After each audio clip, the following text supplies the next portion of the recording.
Hello दोस्तों, मैं हूं आरती। आप सभी का फिर से स्वागत करती हूं हमारे नोटबुक आई चैनल पर। आई होप आप अच्छे से पढ़ रहे होगे। 3-4 घंटे जब हमारा वीडियो नहीं था तो आपने कहीं ना कहीं से पढ़ाई की होगी, क्योंकि टाइम आपके लिए बहुत इंपॉर्टेंट है और पढ़ाई आपके लिए बहुत ज़रूरी है। ये दो चीज़ें हैं जो आपके लिए मैटर करनी चाहिए, एक टाइम एक पढ़ाई। इसके अलावा जो है कहीं पर किसी भी बात पर आपको ध्यान नहीं देना है, ठीक है।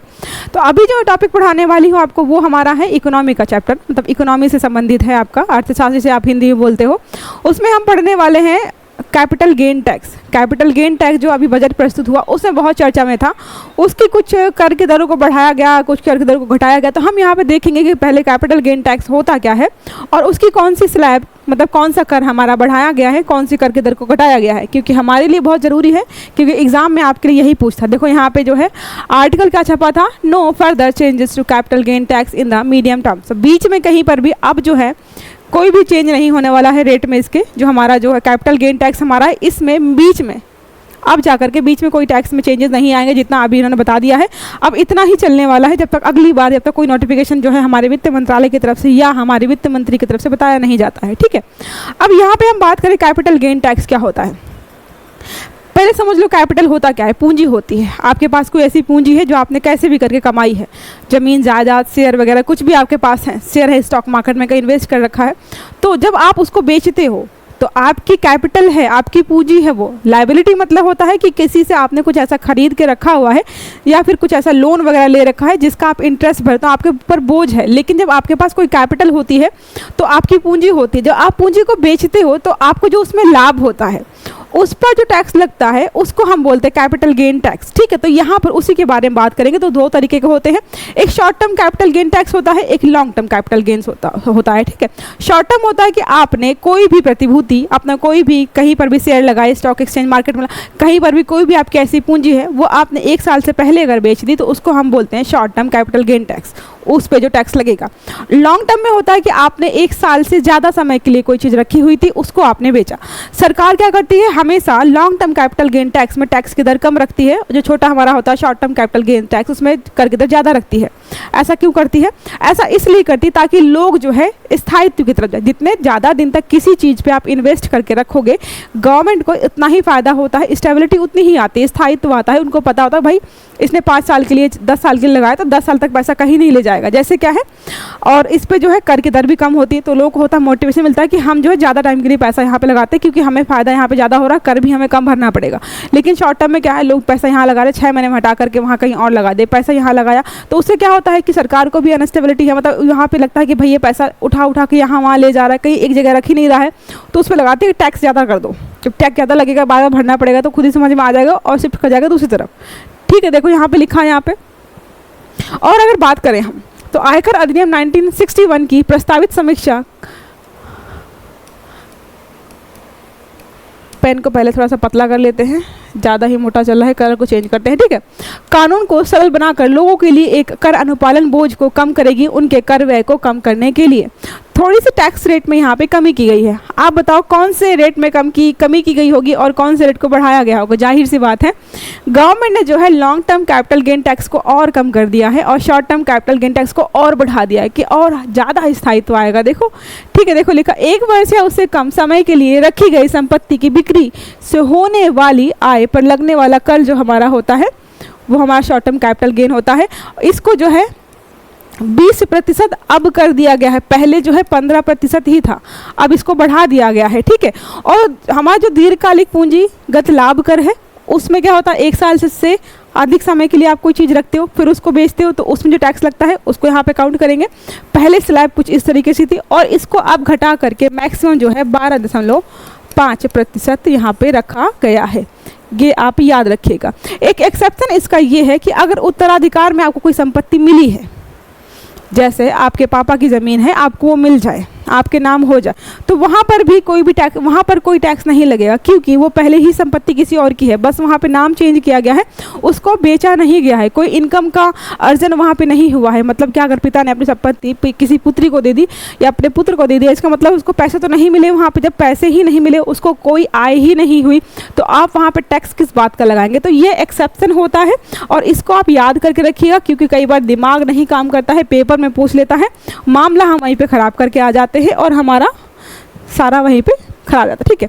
अब यहाँ पे हम देखो कर क्या होता है। कभी आपको कोई पूछ ले कि कर क्या होता है, टैक्स जो आप देते हो, टैक्स बात करो आजकल जो है बहुत ज़्यादा चर्चा में चला था। टैक्स क्या होता है? एक टैक्स एक अनिवार्य शुल्क या वित्तीय शुल्क है जो सरकार द्वारा किसी व्यक्ति या संख्या पर राजस्व जुटाने के लिए लगाया जाता है। अब आपको जो है सरकार जो है सड़क मुहैया करा रही है, बिजली दे रही है, पानी दे रही है, वाईफाई दे रही है, आपको सारी सुविधाएं दे रही है कि आपकी लाइफ जो है अच्छी हो सके। आप गवर्नमेंट जो है ये उम्मीद लगाते हो कि ये सरकार जो है हमारे लिए ऐसे ऐसे काम करे। उसको काम करने के लिए पैसा तो चाहिए ना, फिर आपके ही क्या होता है, आपकी आय से वो कुछ मात्रा में पैसा इकट्ठा करती है राजस्व के रूप में, उसी को हम यहाँ पे टैक्स बोलते हैं। जमा हुए टैक्स की कुल राशि को विभिन्न सार्वजनिक कार्यक्रमों में उपयोग किया जाता है। ठीक है, समझ में आ गया आपका? स्कूल, हॉस्पिटल, रोड, बिजली, पानी, जितने भी काम होते हैं जब पैसा लगाती है ना सरकार, तो वही जब देखो सड़क खराब होती है तो लोग सरकार को क्यों कोसते हैं? उनको पता है, जो पढ़े लिखे लोग उनको पता है कि ये हमारे पैसे की सड़क बनाई हुई है और जो है पैसा अगर आपको हम पूरा दे रहे हैं, आप टैक्स वसूलने में कोई कमी नहीं छोड़े तो काम भी ढंग से करा के दो। ठीक है, फिर नेक्स्ट अगर हम बात देखें, भारत में टैक्स पेयर कितने हैं, कितने लोग ऐसे हैं जो हमारे यहाँ पर टैक्स पे करते हैं, तो ये जो डाटा है 2023 का है। ठीक है, तो थोड़ा सा अपडेट कर लीजिएगा, अगर आप चाहिए तो गूगल पे सर्च कर लीजिएगा कितना है। तो 0 से 3 लाख रुपए तक की आय पर कोई टैक्स नहीं है, ये आपको पता है? 0 से 3 लाख तक की आय पर कोई टैक्स नहीं लगता है। 3 से 6 लाख रुपए तक की इनकम पर 6% से 9%, ये 2023 का डाटा है, आपको चेंज करना है। आई थिंक ये जो है 3 से हटा करके 5 और 7 कर दिया गया है, और जो टैक्स की रेट्स वगैरह है वो भी चेंज कर दी गई हैं ये सारी। ठीक है, अब बस हम यहाँ पे देख लेते हैं, डाटा देख लेते हैं कितने लोग यहाँ पे, हाँ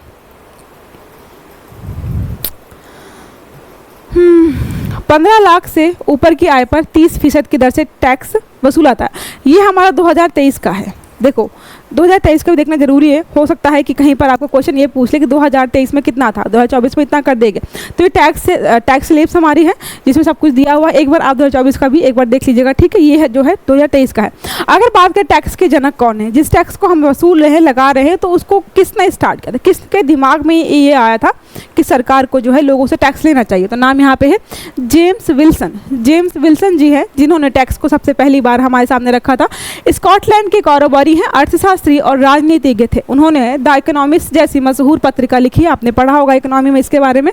चार्टर्ड बैंक की स्थापना की थी। भारत में उन्हें बजट और इनकम टैक्स सिस्टम का जनक कहा जाता है। तो जो हम यहाँ पे बजट प्रस्तुत करते हैं और इनकम टैक्स है, आप क्या बताइए, क्या बजट के बारे में हमारे संविधान में यहाँ पे कुछ लिखा है? नहीं, बजट का जिक्र कहीं पर भी, बजट शब्द का जिक्र हमारे संविधान में कहीं पर भी नहीं किया गया है। ठीक है, याद रखिएगा।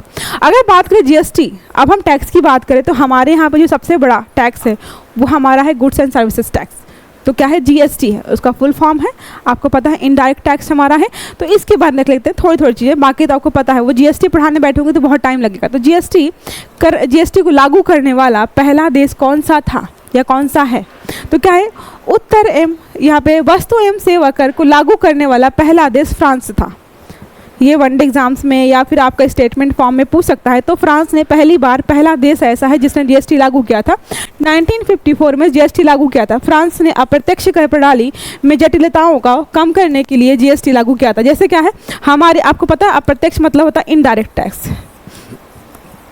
इनडायरेक्ट का मतलब होता है टैक्स किसी और पर लगेगा और उसको जो है भरेगा कोई और। ये समझ में आता है? डायरेक्ट टैक्स मतलब क्या होता है? जिस पे लग रहा है वही भर रहा है।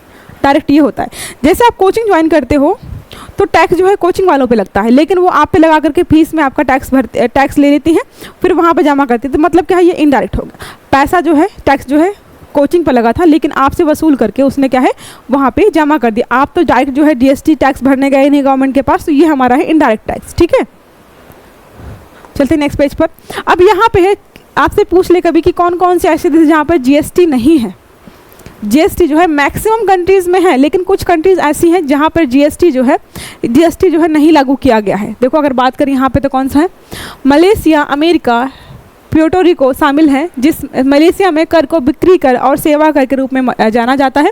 प्यूर्टो रिको में कर को बिक्री कर उपयोग कर के रूप में जाना जाता है। संयुक्त राज्य अमेरिका में कर को बिक्री कर के रूप में जाना जाता है। यहाँ पे जीएसटी की कोई भी यहाँ पे चीज़ें डिस्कस नहीं की गई हैं। तो याद रखिएगा 2 नाम जो आपको 3 नाम याद रखे हैं, मलेशिया, अमेरिका, प्यूर्टो रिको। ये 3 कंट्रीज ऐसी हैं जहाँ पर जीएसटी लागू नहीं है। जिसको हम फॉलो करते हैं अमेरिका, उसने भी लागू नहीं कर रखा है। सबसे ज़्यादा जीएसटी कौन सा राज्य भरता है? हमारे अगर आपसे क्वेश्चन पूछा जाए कि हमारे इंडिया में सबसे ज़्यादा जीएसटी जो है कौन सा राज्य जो है भरता है, तो देखो यहाँ पे है